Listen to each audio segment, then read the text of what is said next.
This is a story from the Srimad Bhagavatam about a king who was told he had 7 days to live and what he did with them. Parikshit was the grandson of Arjuna, the last great king of the Kuru dynasty, a man who had governed his kingdom with justice and care for decades.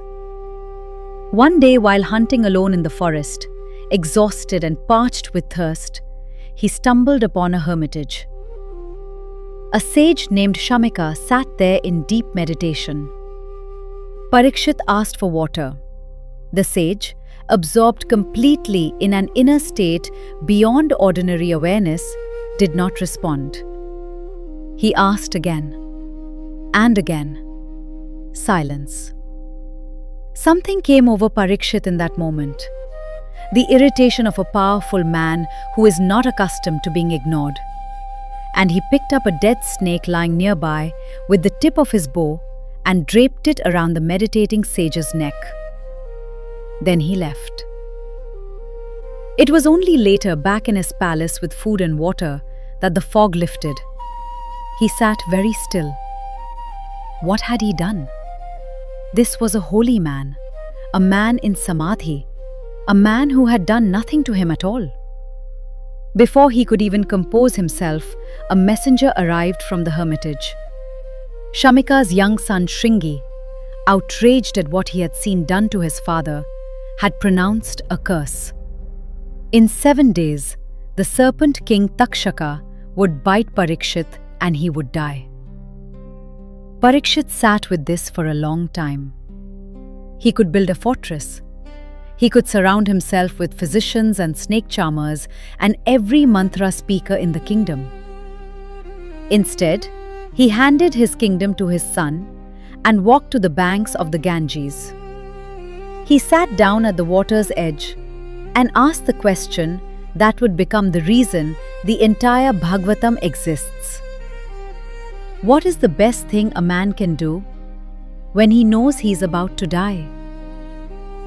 Word spread along the banks of the Ganga that a king was sitting there with a question no one had quite asked before. Sages and scholars arrived from across the land and sat down around him.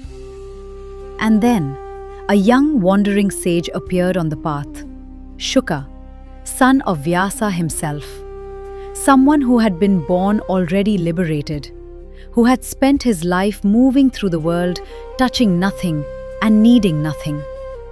He had never stopped anywhere for long. He stopped here, not because a king was dying, but because of the quality of the question being asked on that riverbank. The assembled sages rose to receive him, and Shuka, who bowed to no one, sat down. And for 7 days, without pause, he narrated the entire Bhagavatam to the king sitting at the edge of the water. Every story of Vishnu's descents into the world, every teaching on devotion, on the nature of the self, on how to live, and above all, how to die. Parikshit listened. He did not sleep. He did not eat.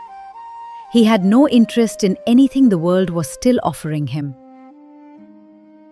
On the 7th day, Takshaka's companions arrived disguised as Brahmin sages, bearing gifts of fruit and flowers. Inside one fruit was a tiny worm. When Parikshit touched it, the worm transformed, and Takshaka bit him. The Bhagavatam says that by then it did not matter. Parikshit's mind had already gone somewhere the snake could not follow. This is episode 50 of The Long Thread. And I chose this story for this moment because of one thing Parikshit did that I keep returning to. He was told he had 7 days. He spent them not in fear, and not in bargaining, and not in desperate attempts to escape, but in the most concentrated act of learning he had ever undertaken. He used the deadline, not as a sentence, but as a teacher.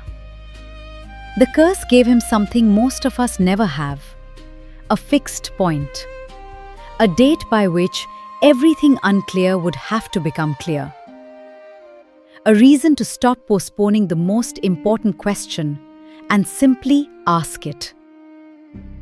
What is the best thing a person can do at this hour?